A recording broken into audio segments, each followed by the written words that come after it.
I, Palak Aneja from Raksha Shakti University, presenting a poster code S12 on the speaker identification of the electronically disguised voices using semi-automatic method.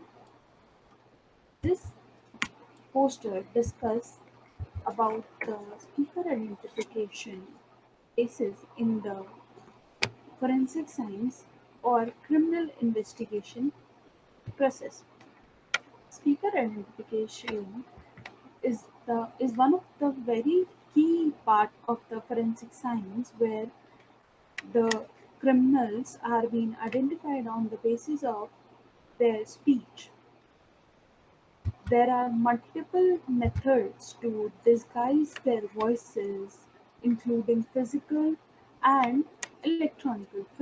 Physical methods include the putting a handkerchief over a mic or talking with the nasal sound, etc. Whereas in the electronically disguised voices, we discuss about the recorded audios being processed using some software.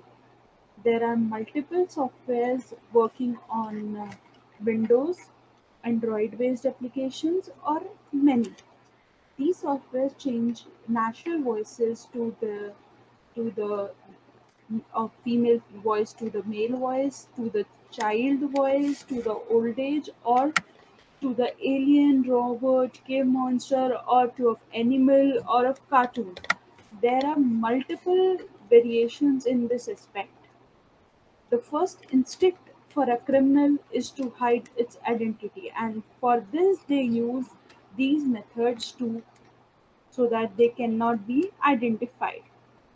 For this study, we used a particular method of identification of electronically creating electronically disguised voice, that is converting a female voice to that of a male voice. We here converted a female 50 female voices to that of male. We have given a particular transcript to all the 50 females so that we can have a regular uniformity in the content of the audio.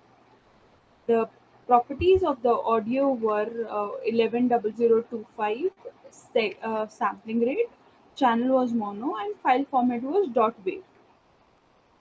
Whereas when we converted our audio into electronically disguised voice, we found the new audio came came as the sampling rate of that audio was 44,100 hertz, bitrate was 16, channel was changed to stereo, and file format was changed to .mp3. For the purpose of analysis, we divided our work into two parts: auditory analysis as well as acoustic analysis. In the auditory analysis, we found that uh, the speech rate, nature of pauses, delivery of speech, voice quality is being changed. All these changes could be noticed in a very significant manner from when compared to their original audios. As we recorded every audio in a controlled environment inside our lab, so there were no variation. The quality of speech was good, and the pauses were said to be natural. There were maximum variation in the background in the electronically disguised voice, because in the electronically disguised voices we found that the background in the on listening we could feel the voice was coming from a open closed area or an empty area, like a empty house, or the person is speaking from very far from the mic. So these were the features we analyzed in the auditory analysis. Where the next analysis we have done in the spectrographic analysis, which includes pitch and fundamental frequency. Pitch, the female pitch is said to be more than 250 to 3 in the lies in the range of 250 to 300, whereas in cases of male it lies between 85 to 130. In the electronically disguised voices, we have found that the pitch is being significantly reduced, and the maximum pitch we found is 170, and the minimum pitch we found is 105. So there is a significant change in the pitch, which says that we cannot rely on the pitch in the cases of electronically disguised voices.